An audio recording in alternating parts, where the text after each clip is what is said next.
پیارے بچوں، آج ہم دا کیٹس پیراڈائز جو ہم نے کہانی پڑھی اس کے آج ہم کوسچن آنسرس کریں گے۔ پہلا کوسچن جو ہے that is what kind of life dead the Kate lead? What kind of life dead the Kate lead?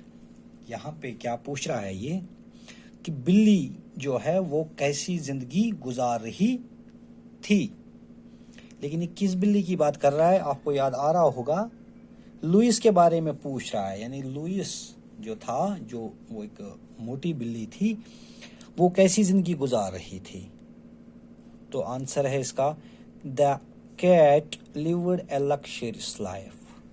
وہ بہت ہی مزیدار زندگی گزار رہی، بہت ہی آرام کی زندگی گزار رہی تھی۔ اوکے، دوسرا کوسچن کیا ہے؟ Why did the cat feel a need to leave the comforts of the house? بلی کو کیوں لگا کہ اس کو گھر کے عیش و آرام، کمفرٹس، گھر کے عیش و آرام چھوڑ کر جانا چاہیے؟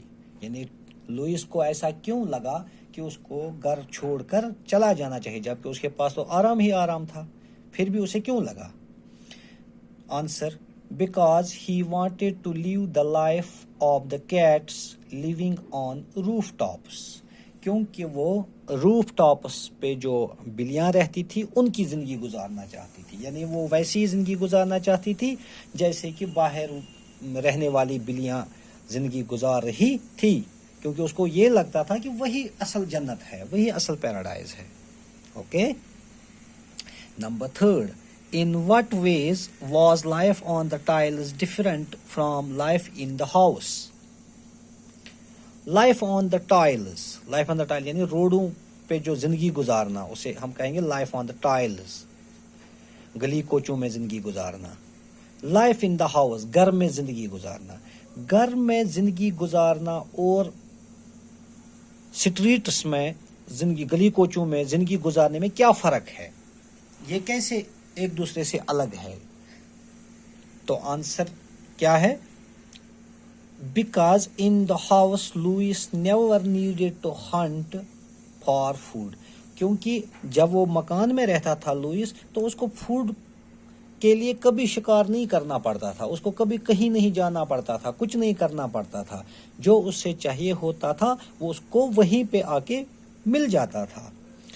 جبکہ whereas on the tiles it was difficult to get even a single chop of flesh for whole day، جبکہ گلی کوچے میں جو زندگی ہے وہاں پہ اس کو کبھی پورے دن میٹ کا ایک ٹکڑا بھی نہیں ملتا تھا، یعنی گھر میں اس سے جو بھی چاہیے ہوتا تھا خود ملتا تھا، اس سے شکار کرنے کی ضرورت نہیں پڑتی تھی، جبکہ باہر کوچوں میں زندگی گزارنے جب وہ لگا تو اس سے شکار کرنے کی ضرورت پڑی، کبھی اس کو ایک دن تک، پورا دن گزارنے کے بعد بھی اسے کچھ کھانے کو نہیں ملتا تھا، تو اس طرح سے یہ زندگی ڈفرینٹ تھی۔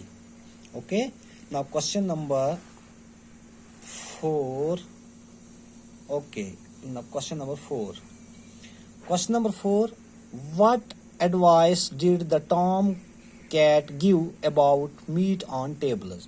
ٹام کیٹ یعنی اس کا وہ دوست جو ملا تھا اس سے باہر، لوئس کیٹ کو جو ٹام کیٹ ملا تھا، تو اس نے کیا نصیحت کی تھی اس گوشت کے بارے میں جو ٹیبلوں پہ رہتا ہے؟ آپ کو یاد آ رہا ہوگا جب لوئس نے وہ چھیننے کی کوشش کی تھی، گوشت کا ٹکڑا چھیننے کی کوشش کی تھی، تو اس کو ایک زور کی پڑی تھی، جھاڑو سے مارا گیا تھا، تو پھر ٹام نے کیا کہا تھا کہ یہ جو ٹیبلوں کا گوشت ہوتا ہے یہ ہم جیسے بلیوں کے لیے نہیں ہوتا ہے۔ Tom cat advised that meat on tables was not for them. Okay, question number 5، what did the tom cat feel about life in house? Tom cat گھروں کی زندگی کے بارے میں کیا سوچتا تھا؟ اس کو کیا لگتا تھا کہ گھر میں رہنا کیسا ہے؟ According to Tom Cat, life in house is for weaklings. اس کو لگتا تھا کہ گھروں میں اسی کو رہنا چاہیے, انہی بلیوں کو رہنا چاہیے جو بہت ہی کمزور ہوں, جو بہت ہی کمزور ہوتی ہیں وہی بلیاں گھر میں رہتی ہے, نہیں تو اس جیسی بلیاں گھر میں نہیں رہ سکتی. پھر last question, what according to the fat cat means Louis, یعنی what according to the Louis was true happiness. Louis کے مطابق صحیح خوشی کس میں تھی, اصلی خوشی کیا تھی لوئس کے حساب سے؟ roaming freely outside with other cats was true happiness according to the fat cat. یعنی اس موٹی بلی یعنی لوئس کے سمجھ کے مطابق باہر جو بلیاں تھی ان کے ساتھ رہنا, ان کے ساتھ گھومنا پھرنا, اسی میں اس کو اصل خوشی محسوس ہوتی تھی, اس کو لگتا تھا کہ اصلی خوشی اسی میں ہے. Okay, now there is B part, complete the following sentences. یہ سینٹینس آدھے دیے گئے ہیں, ان کو پورا کرنا ہے. جیسے پہلا کیا ہے, A part, Louis wanted to leave the life of. Louis زندگی گزارنا چاہتا تھا, کیسی؟ تو آگے لکھتے ہیں cats roaming on rooftops, ان بلیوں جیسی جو روف ٹاپس پہ گھوما کرتی تھی, وہ اس کی جیسی زندگی گزارنا چاہتا تھا. پھر بی پارٹ, ٹام ویئرلی شک ہز ہیڈ. ٹام نے افسردہ طریقے سے اپنے سر کو ہلایا, یعنی بڑ بغرضی سان ہلو تم پنن کل. جب اس سے کس نے پوچھا تھا, جب اس سے لوئس نے یہ کہا تھا کہ میں گھر تو جاؤں گا لیکن مجھے گھر کا پتہ نہیں, تب اس نے بڑی افسردگی سے بڑ مایوسی سان کور تم کلس ہلوون پنن. کیاز؟ Because he never wanted to separate from Louis, کیونکہ وہ کبھی یہ نہیں چاہتا تھا کہ وہ لوئس سے الگ ہو. Because he never wanted to separate from Louis, کیونکہ وہ لوئس سے کبھی الگ نہیں ہونا چاہتا تھا. توے کو تم بڑ بغرضی سان بڑ افسردگی سان پن کل ہلوون. باقی رہا اس کا لینگویج ورک, یہ ہم انشاءاللہ کل دیکھیں گے. اوکے.